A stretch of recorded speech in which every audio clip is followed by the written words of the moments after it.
We can now bring in our international affairs editor, Angela Diffley. Angela, give us some background to these clashes that happened overnight.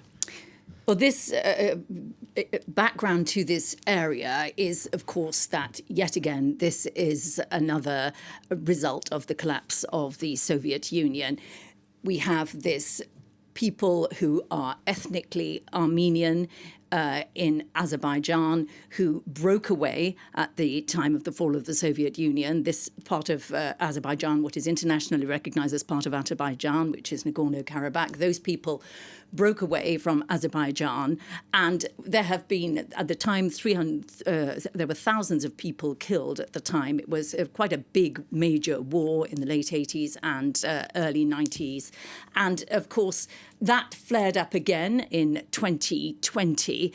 And when the ceasefire was signed at the end of that war, quite a lot of Armenians were very angry with the ceasefire deal signed by Nikol Pashinyan. They felt that he had Armenia withdrew from a lot of territory and Azerbaijan reclaimed territory, and they felt that Armenia had got a bad deal out of this. There was quite a bit of disruption in the country, and a lot of people felt that a lot of Armenian soldiers had died for very little. So it's been a very difficult period.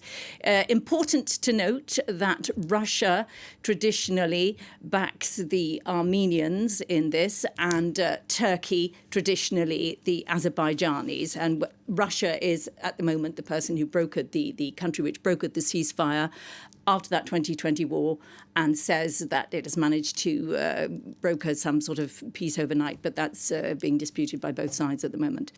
Why are we seeing this flare-up in violence again?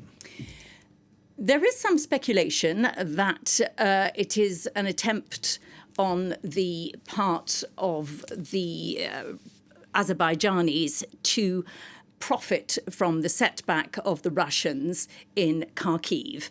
And because the Russians have bigger fish to fry at the moment, they have a lot on their plates, they have suffered considerable setbacks.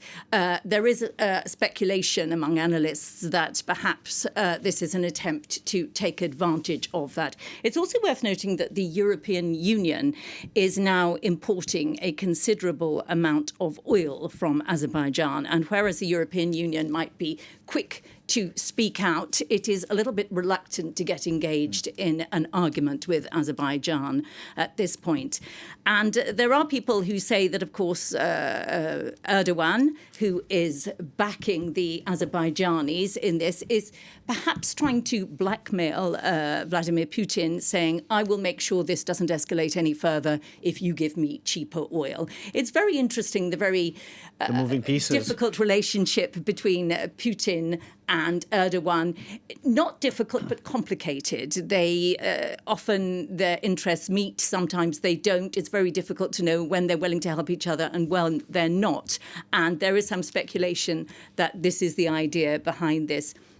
As we saw in that short film, it is surprising in some ways because there was a certain amount of rapprochement between Turkey and Armenia over the last few years, and that will be set back by this, no doubt. I actually spoke to one analyst earlier, and he said that while Russia is a player in the region, its position now is one of weakness, not strength. So we'll see how that develops. Thank you very much for that, Angela Diffley there.